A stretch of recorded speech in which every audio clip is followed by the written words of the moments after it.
Welcome again, everybody, to this meeting of the Victoria chapter of the Australian Academy of Liturgy.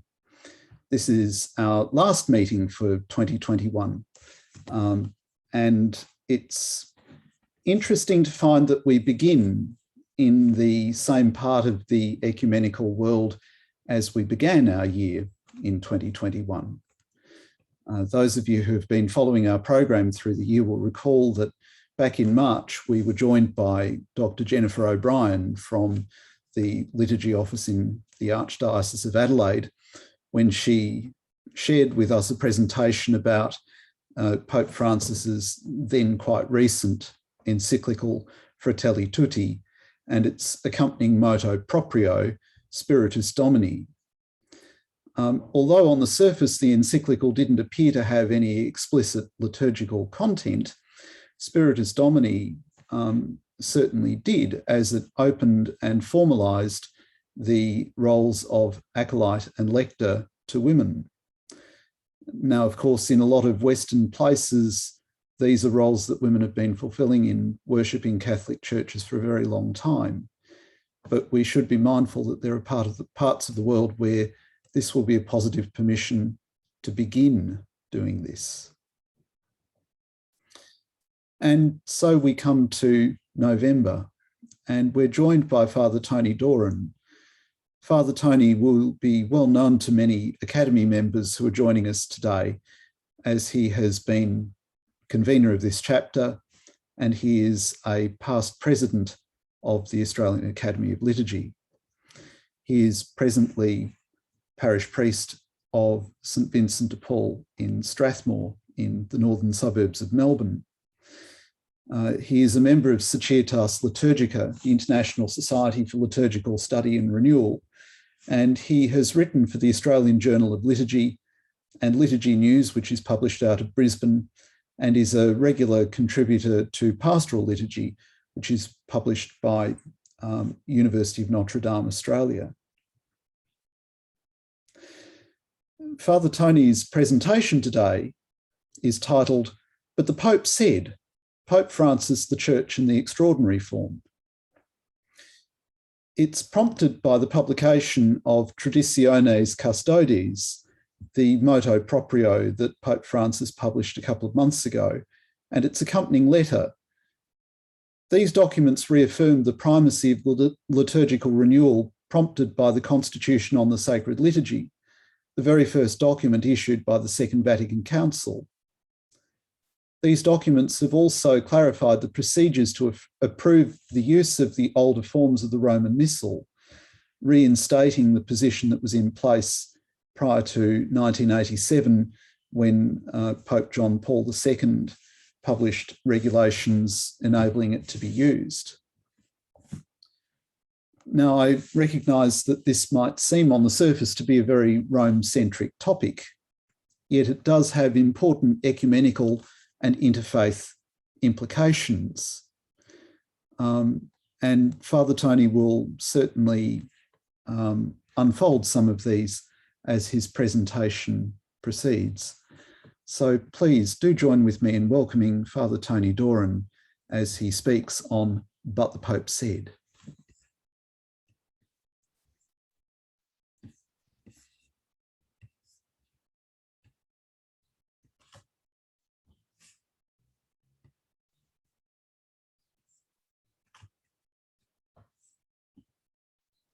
Thank you, Kieran.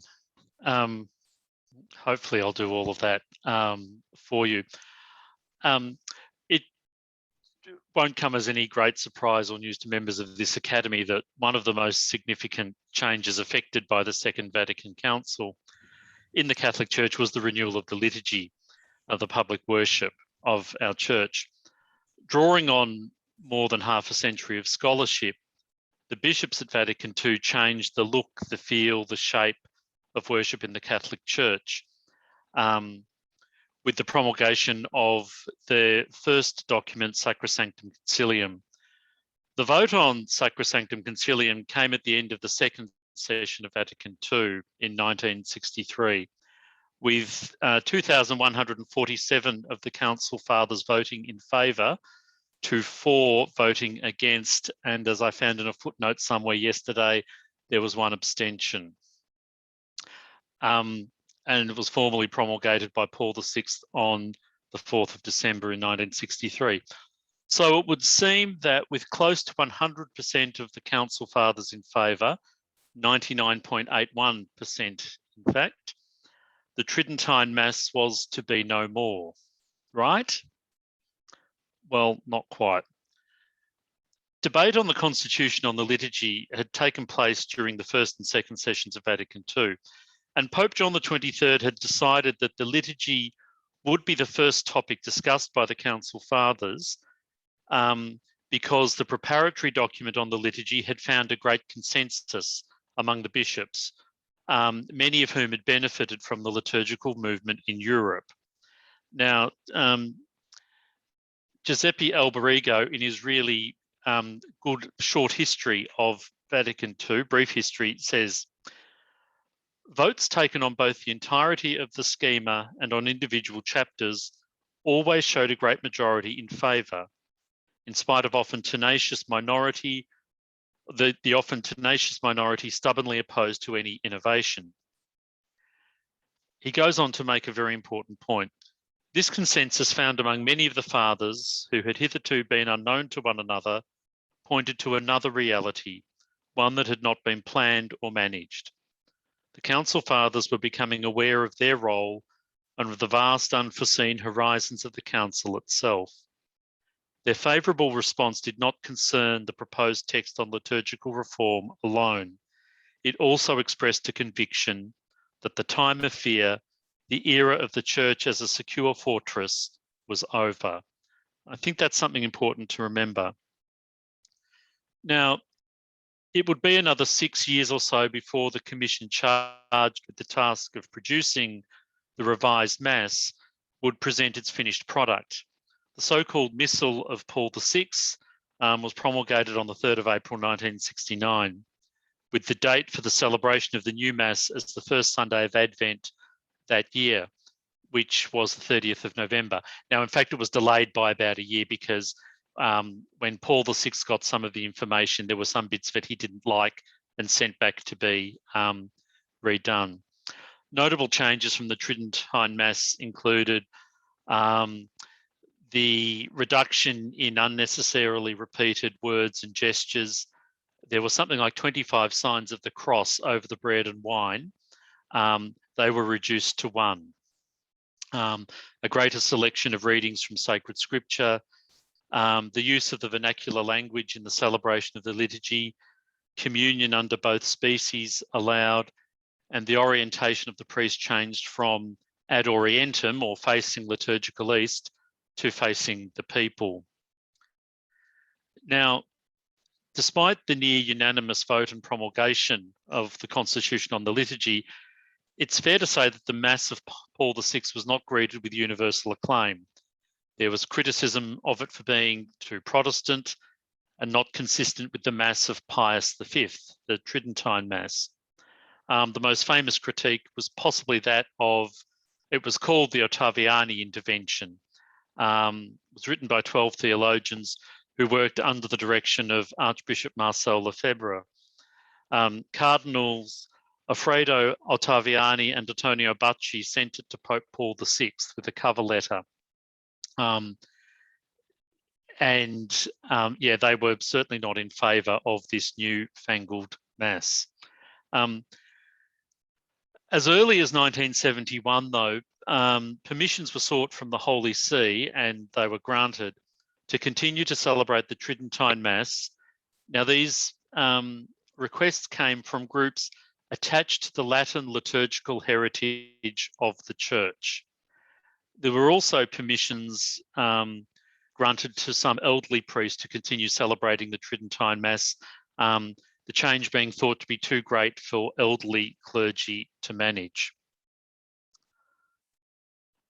In 1980, Pope John Paul II, reasonably newly elected at that stage, inquired of the bishops of the world about the state of the liturgical reform, especially concerning the way in which the priests and faithful of their diocese had received the missal promulgated in 1970. whether there were difficulties arising in the implementation of the liturgical reform, and about any possible resistance that may have arisen. The results of the consultation were sent to all bishops in December 1981, and on the basis of their replies, it appeared that the problem of priests and faithful holding on to the Tridentine Rite was almost completely solved. However, since there were still some groups who were attached to the old Mass, John Paul II granted to diocesan bishops an indult or permission to allow priests and groups of the faithful to celebrate that Mass. And there were some conditions to that, though. Those to whom permission is was granted must accept the validity of the Council's liturgical reform, and the celebrations were limited to those groups who requested it. It could not be celebrated in parish churches. The celebrations must use the 1962 Missal, which was the last version of the Missal before Vatican II, and the celebrations must be in Latin. And there was to be no interchanging of rites or texts between the two missals. As a result, in 1984, the Congregation for Divine Worship published Quatuor ab hinc annos, granting the indult to bishops and outlining the conditions.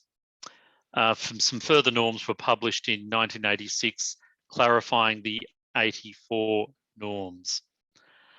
However, in 1988, there was a new development. Archbishop Marcel Lefebvre, who had never been in favour of the liturgical reform or many of the other reforms of Vatican II, set up his Society of St. Pius X. He'd set that up in 1970 as an association of priests dedicated to preserving the pre-conciliar church. In 1988, he ordained 4 bishops without the permission of the Holy See, and so he created a schism. Now, to address this schism, John Paul II issued a new document called Ecclesia Dei, which not only excommunicated Lefebvre and the 4 bishops, but also stated that respect must everywhere be shown for the feelings of all those who are attached to the Latin liturgical tradition by a wide and generous application of the directives already issued some time ago by the Apostolic See for the use of the Roman Missal according to the typical edition of 1962. So, an act of disobedience to the Holy See by one small group of Catholics results in permission being granted for a much wider use of the pre-Vatican II Tridentine Mass. It was seen by some as a reward for poor behaviour. In the meantime, there were whole religious congregations founded which exclusively used the 1962 Missal. And the wider use of the 62 Missal also introduced a whole new generation of people to the Tridentine liturgy, and I think fostered an attachment to this liturgical phenomenon, thereby opening a gap between simply making a pastoral provision for those who had lived with the Tridentine liturgy when it was in normal use and bringing new adherents to it. This situation continued up until 2007 when another pope, this time Pope Benedict XVI, issued Summorum Pontificum. Summorum Pontificum widened the permission to use the 1962 Missal even further. And it did a very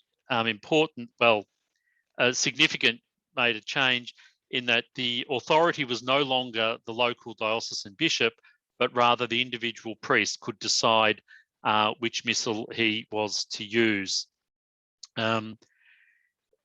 Benedict in this document also created 2 forms of the Roman Rite, the ordinary form using the 1970 Missal and the extraordinary form using the 1962 Missal.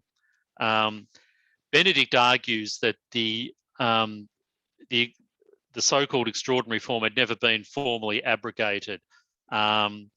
Most church documents, when they're changing something, will have the words at the end, anything to the contrary notwithstanding. Paul VI's document formulating the Mass of Paul VI doesn't contain those words. Whether that was on purpose or a mistake, it's hard to know. Whenever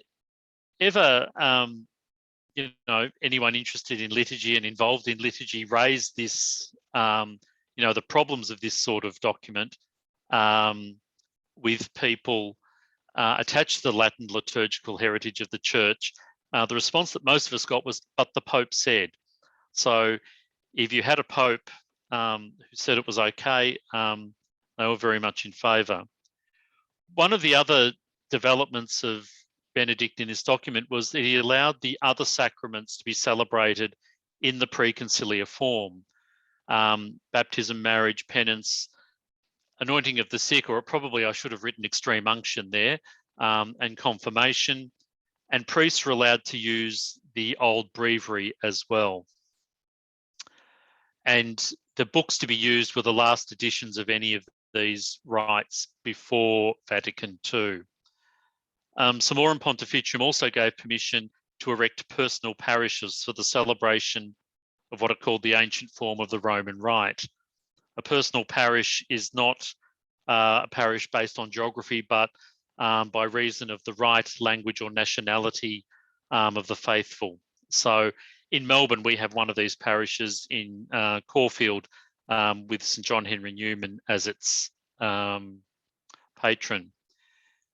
The wider use of the so-called extraordinary form saw these masses now being celebrated in many more places. Often when a new priest was appointed to a parish,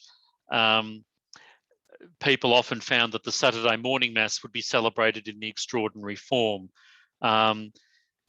Anecdotal evidence suggests that there was very rarely ever consultation with the Mass-going faithful. They turned up to Saturday morning Mass, and not only was the priest speaking very quietly in a language that they didn't understand, but he was facing away from them. In Melbourne, we also saw the phenomenon of many newly ordained priests, the day after their Mass of Thanksgiving in the ordinary form, celebrating an extraordinary form Mass of Thanksgiving. Now, how a priest ordained in 2014, who would have to be at least 24 years old, can have an attachment to the Latin liturgical heritage of the Church mystifies me.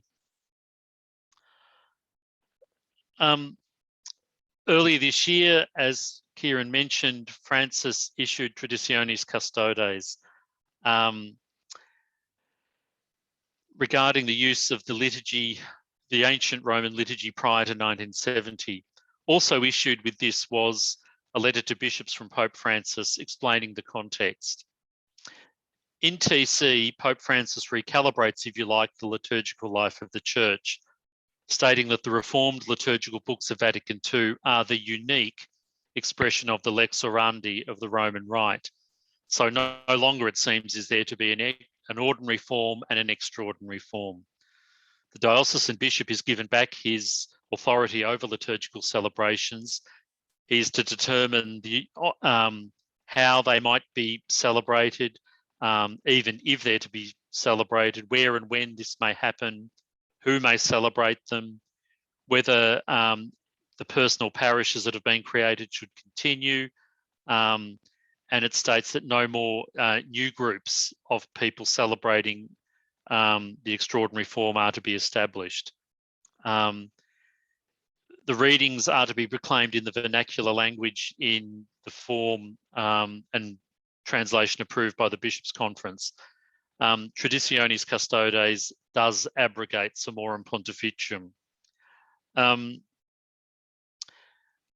Prior to the publication of Traditiones Custodes, there'd been consultation of the bishops in 2020 about the use of the 1962 Missal. Now, I haven't seen the results of that consultation, but I think if you read the letter that accompanies Traditiones Custodes, you get some sense of where Pope Francis is coming from. The pastoral application and the extension of various permissions to celebrate the preconciliar liturgy over the years had been aimed at healing the division caused by the actions of Lefebvre Lefebvre, but these permissions had also taken as their starting point the validity of the liturgical reform of Vatican II. As Francis states, regrettably, the pastoral objective of my predecessors, who had intended to do everything possible to ensure that all those who truly possessed the desire for unity would find it possible to remain in this unity or to discover it anew, has often been seriously disregarded.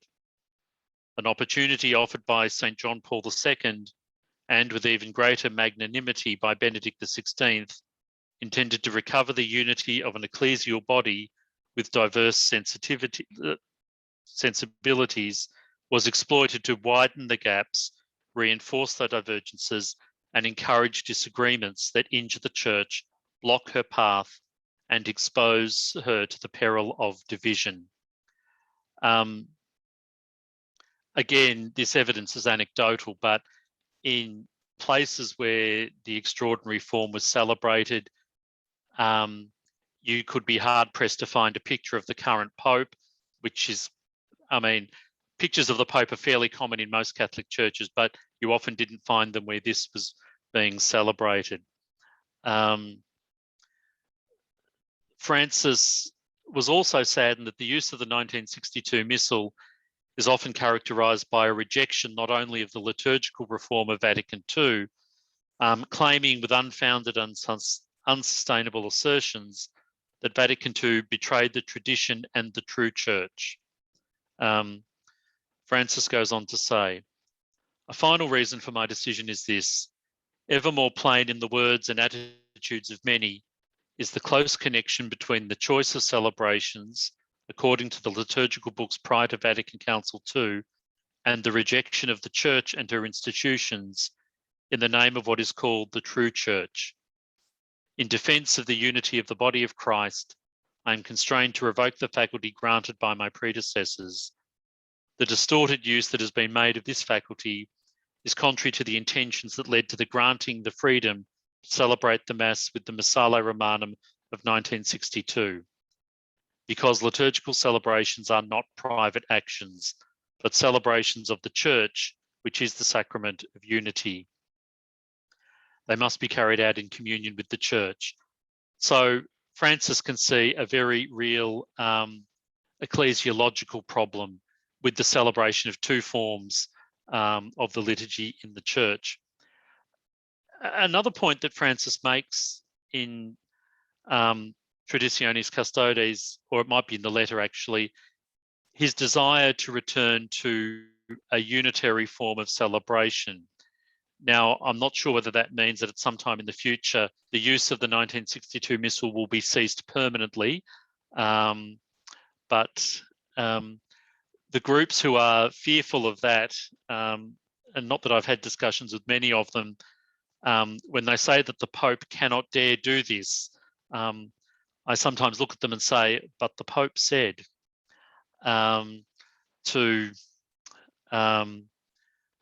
remind them, you cannot take what one Pope says and disregard what another Pope says.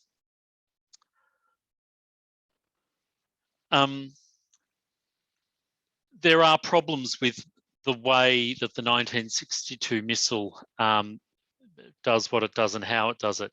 The different ecclesiology that underpins it, I think Francis addresses. There's a very different worldview underpinning the 1962 Missal. You know, the pre-conciliar liturgy was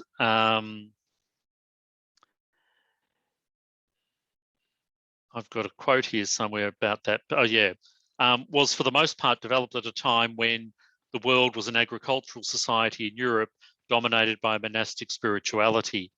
That's not the reality of many parts of the Church today.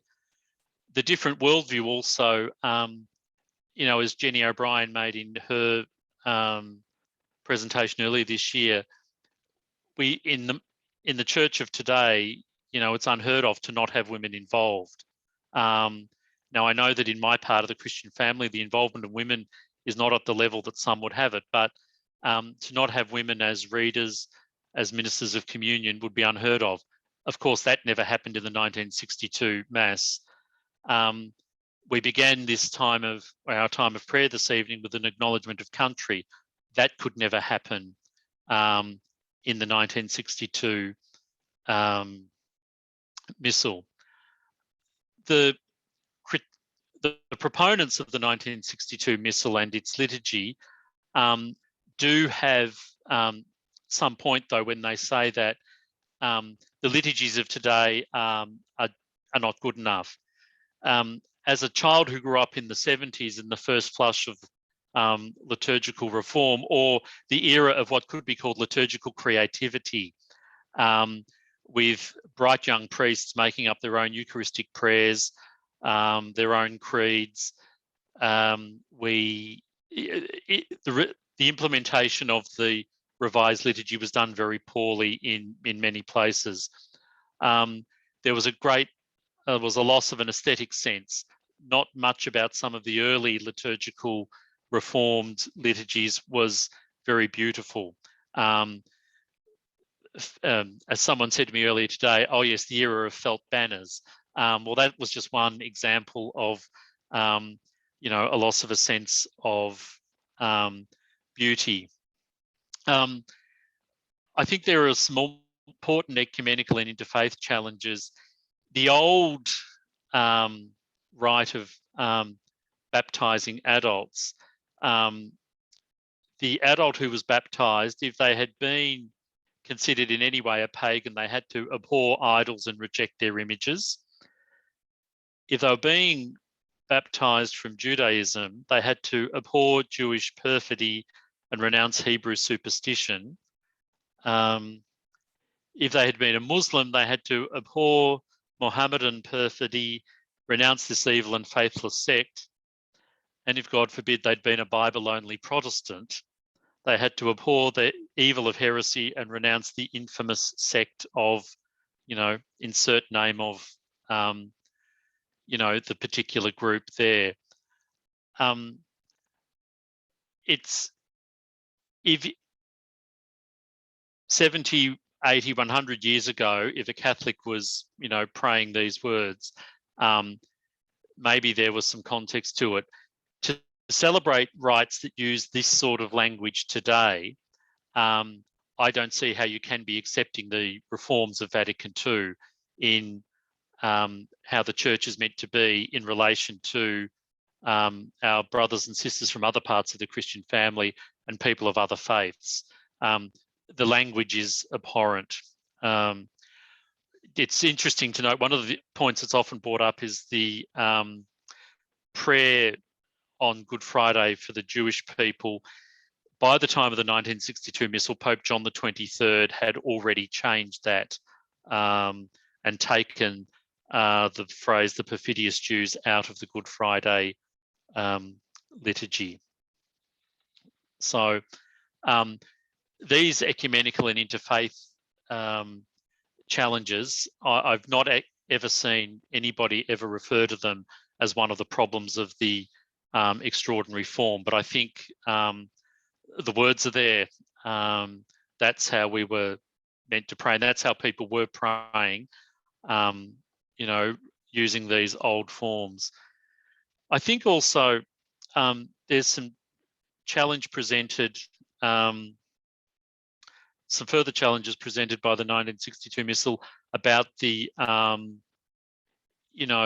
poor implementation of the liturgy. I've argued, and I'm no proponent of the old liturgy, but I've had arguments with choirs about using hymns in Latin because I'm told, oh, Father, we can't use any of that old stuff. Well, I think we actually have to be mindful of the liturgical heritage of the church and use that sort of stuff. Just because it's in Latin doesn't necessarily mean it's bad. And I think one of the other things that perhaps the liturgical reform of Vatican II failed to take account of was the role of personal piety and devotion. I'm not sure that we've ever quite grappled with that.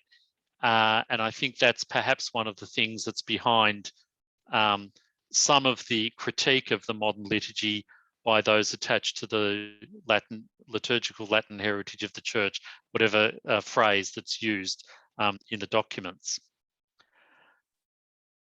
And Kieran, I think that's my my allotted time to speak up, and now we can discuss.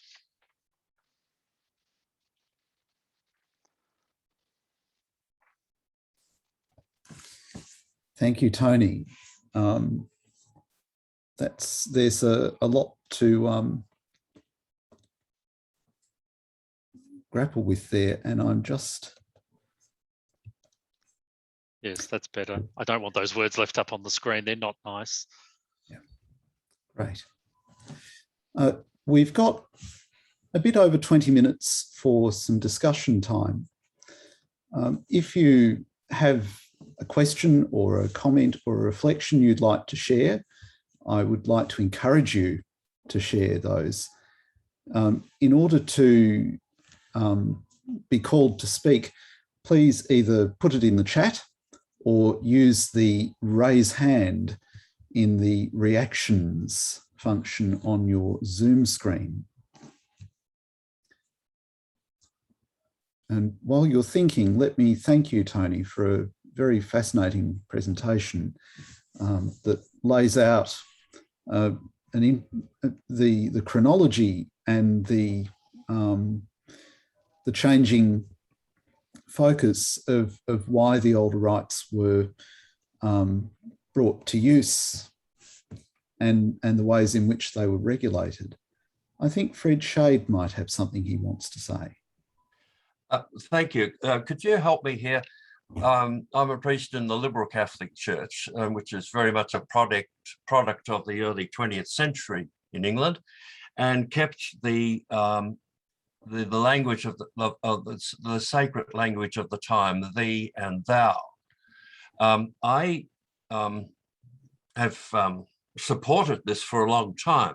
I'm now having second thoughts, which is as a result of the cultural environment, I suppose you would say. And so I now have a mixture of these with the various daily prayers I have that I use in my own oratory. Could you comment on this in regard to the liturgical changes with the Roman Church and this aspect of language, thee and thou, which I see is still appropriate for liturgical settings, and you and your in addressing deity in private prayer? Could you sort of enlarge on that for me? Sort of running parallel with a lot of this stuff about the extraordinary form was what I call the language wars in the Catholic Church, where our translations were revised to make the language more sacral. I'm not sure that it's actually worked. And I would, I'm not an expert in language to that level, Fred, but the new translation that we've got in English of the Roman Missal really doesn't work that well, with its, trying to increase the register or heighten the register of the language, because it's not the way people talk. It's not the way people in suburban Melbourne parishes, which is my experience. It's not the way they talk. Not that we need to talk like people at the cafes in Woodland Street or Napier Street in Strathmore necessarily, but I think we're not there anymore. Okay. Thank you. I have two questions, one from Paul Taylor and one from Colleen. Because Paul is following on the language question, we might put him first, and then after Paul has shared his question, perhaps Colleen might like to speak to hers. Paul's question, I presume everyone can see it. What place might the celebration of the Mass of Paul VI in Latin have today? Perhaps at international gatherings, it might have some value, although most of the times when I have watched any masses from St. Peter's Basilica that the Pope's celebrating, he seems to celebrate in Italian. And the custom for a long time in papal liturgies was that whatever the main language would be, the readings would be in various languages. But I suspect the reason the Pope celebrates in Italian is because that's the language he's most familiar with and comfortable speaking. To my knowledge, I haven't heard Pope Francis preside in Latin, but I don't spend every waking moment either watching masses from the Vatican. I've got a bit too much to do. So. Great. Colleen, you make reference to the new Anglican Rite. So I wonder if you might actually speak to your question, just so we have the context that's in your mind. Yes, thank you, Kieran, and thank you, Tony. That's been absolutely fascinating. I recently discovered that at the University Church in Oxford, St Mary the Virgin, they celebrate BCP, this 1662 Rite, in Latin once every term. And I was hoping this would be live streamed and I would have been able to watch, to participate in some way, but it wasn't so. But I was interested to discover that, because in Tudor times, of course, the prayer book would have continued to be used in Latin by those who understood it. I was interested in I was wondering whether the groups that are reluctant, shall we say, to accept papal authority, have they knuckled under? And the more important question was, are you familiar at all with this new, Anglican patrimony rite? And the Anglican Ordinariate. Yes, and can you make any comment about what rites they're using? Okay, with these groups, before the Pope's letter came out early this year, the Twitterverse was almost in fever pitch about this. There's almost been nothing from them since the Pope's document has actually come out. Now, again, I don't follow much of this stuff closely, but really I haven't seen much at all. Whether that means they've accepted it or not, I don't know. And again, it was then up to the bishop of every diocese to make decisions about how these celebrations were to continue, if they were to continue. The Archbishop of Melbourne had a meeting with all the priests, not just priests who celebrate this, to hear our views on it. And he's set up certain places where this can be celebrated. It greatly reduced from what it was. There are about 11 different communities celebrating in different ways and different forms. That's now down to about 5. So that's on that score. The rites of the Anglican Ordinariate are perhaps close to what Fred was hinting at. Lots of these and thous. I've got copies of all the liturgical books. I would find it really difficult to pray those prayers because it's not a register of language that I'm familiar with. It would be interesting, and I don't know enough about this. It was interesting when they were putting those books together, what suddenly became Anglican patrimony that could be included in those books. I suspect it would come as a surprise to many modern day Anglicans that some of that stuff was Anglican patrimony. That'd be interesting to see, yeah. It's not online, is it? Do you happen to know if it's online? I don't know whether it's online, but we'll have coffee one day and I'll bring my bag of books with me. Sounds like a good idea, thank you. Yeah. On the rites of the Anglican Ordinariate, their daily office book was published recently. And it's interesting to note just how bare bones it is. It follows the 30-day Psalter, which is a survival of the 1662. Yeah. It has absolutely no antiphons for anything. very minimal seasonal provision, a massive appendix of votive offices, some of which are quite eyebrow-raising. Altogether, it's a document that reminds us of just why it was that Anglican Catholics back in the 1970s were very quick to adopt the divine office when it was issued after the liturgical renewal. I think we have Robert Gribben hovering ready. Yes, I am hovering here. Yes, I don't think it's healthy for me to think much more about Anglican ordinariates and all that, but I do remember debates in Orthodox liturgical circles back 20 years ago about an Orthodox Eucharistic prayer which would be acceptable to the Orthodox for converts from Anglicanism, and it was basically a form of 1662 with the 1549 invocation of the Spirit written back into it.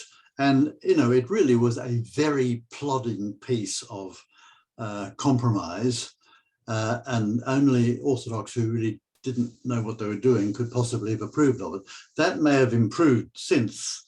But I also add in, I have a friend who I wish I wasn't a friend, because she is an ardent Pius X member, and always tells me about the glories of the Latin Mass as she sees it. And she's a convert from Presbyterianism, and when she converted, the Latin Mass was it. So it's very important to her integrity as a Catholic that she's connected with this. So I have sympathy for her, but at the end of every conversation, I have a feeling that this group and that Mass is simply a gathering point of people who want to express their spleen and their hatred of the Roman authority. And I find it unacceptable. And I have now told her that on a number of occasions, but she can't hear it. And equally, I think she has a view of what the Uniting Church does, which is completely false. And that doesn't surprise me. And the mentioning of the Uniting Church brings me to another point, and that is, you know, I mean, those of us, and there are several of us here from the Uniting Church who've gone through the liturgical revolution since we were united in 1977, and the writing of 2 substantial liturgical books, are now confronted with the fact that neither book is either used, well, in most cases, either not used, but in more serious ways, forgotten. That is, the Church is proceeding in its liturgical life with reference to material they gain largely from the internet, without theological critique, and certainly not without any attempt to run it by a liturgical commission, which in any case is hors de combat. It does not exist. We don't have an authoritative liturgical body anymore in the Uniting Church. So, you know, it's much worse, brothers and sisters. Thank God that Rome keeps its hand on the tiller, and that the Anglican Church has a decent liturgical commission, because there are some of us who are floundering without either authority or a good learned commission. That's a bouquet to Colleen, by the way.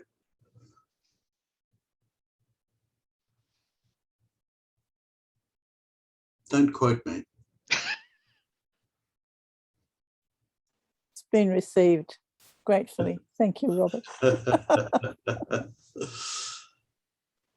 Yeah, and I mean, the serious side of that is, and speaking as a grandfather of 3 kids, well, 2, the significant ones being 14 and 12, who have rarely been in church since they were being able to be forced to go with their grandfather and grandmother. This generation of kids has nowhere to hook on to the faith. So if the liturgy is to have its evangelical purpose, which I believe it has, it's not its primary purpose, but it's one of its purposes. What that requires of the liturgy to a completely blind and liturgically blind and deaf culture, I don't know. This seems to me to be one of the biggest possible questions before us all in terms of language, symbol, gesture, action, context.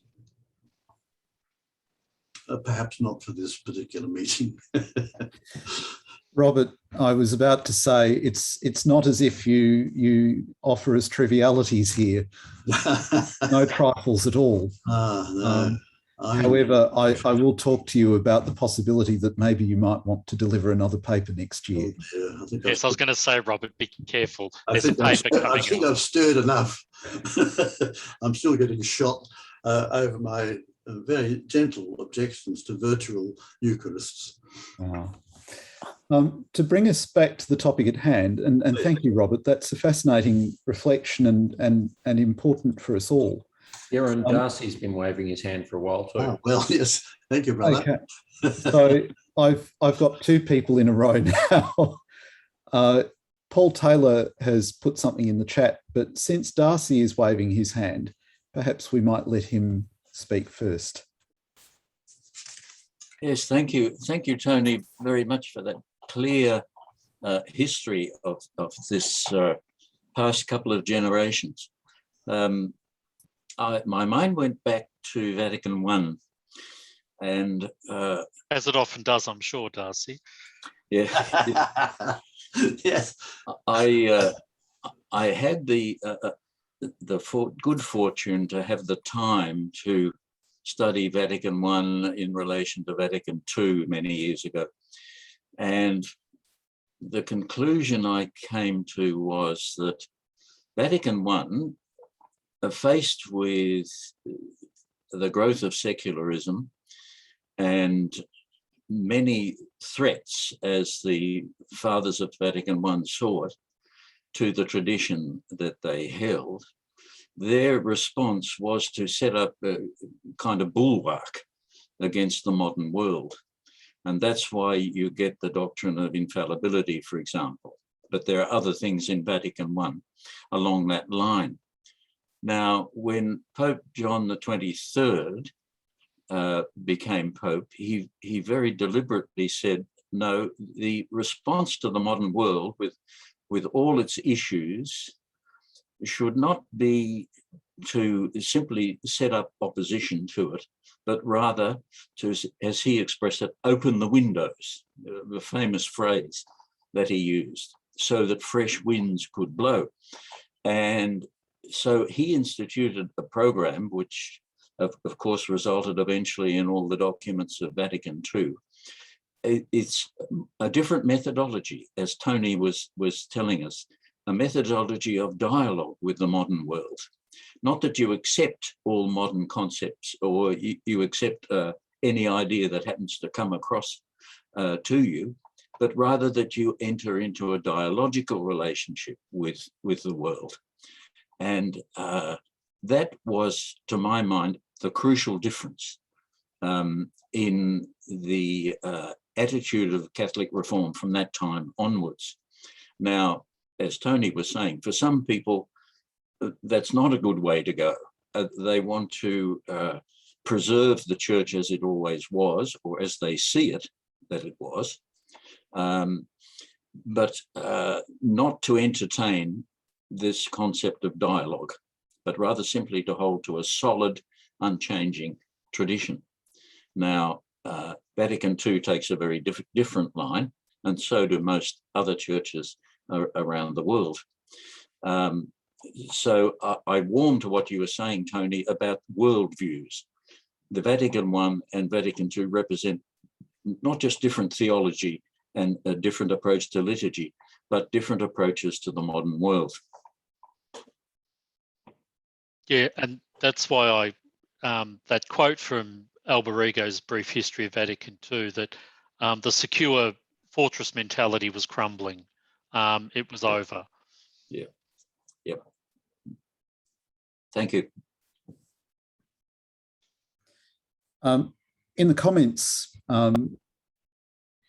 Paul Taylor has written, Pope Francis has expressed some concern about the quality of the Ars Celebrandi of the 1970 liturgy in some places.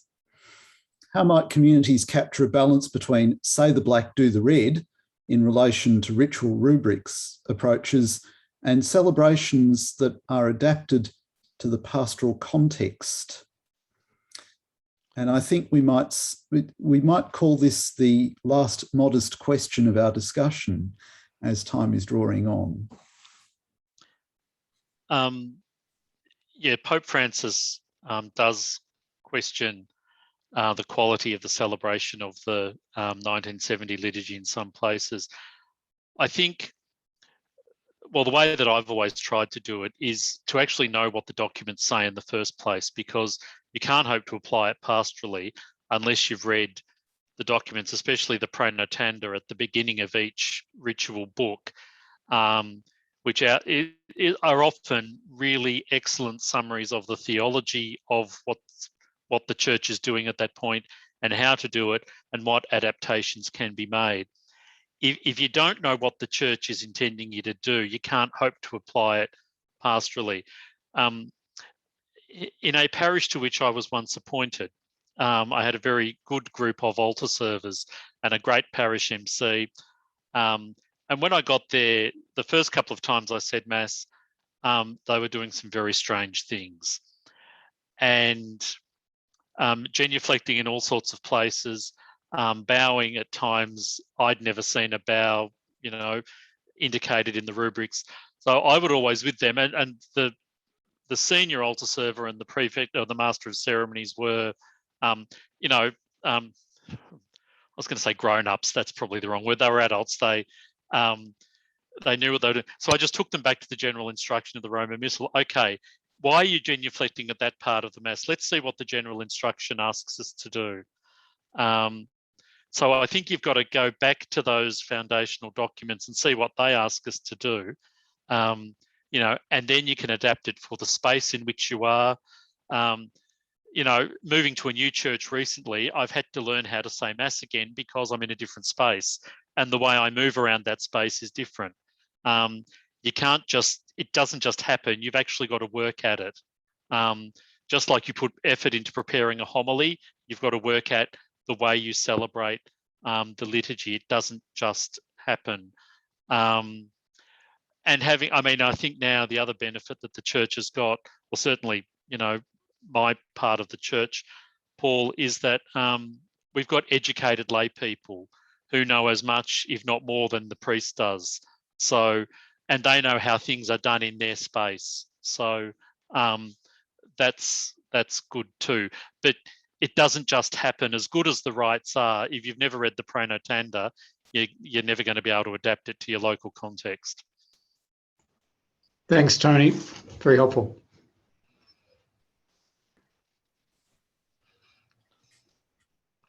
Thank you to Tony and everybody who's contributed to our discussion tonight, one of whom can expect to be invited to speak next year. Before we wind up for the evening, there's a couple of things to share. This is our last meeting for 2021, of course, and our next meeting will be the Academy's National Online Conference, which will be held from the 18th to the 20th of January 2022. If you haven't already signed up, early bird tickets are still available for 20 days more. And I'm putting the registration link in the chat so that if you haven't already signed up for the national conference, you may do so straight away.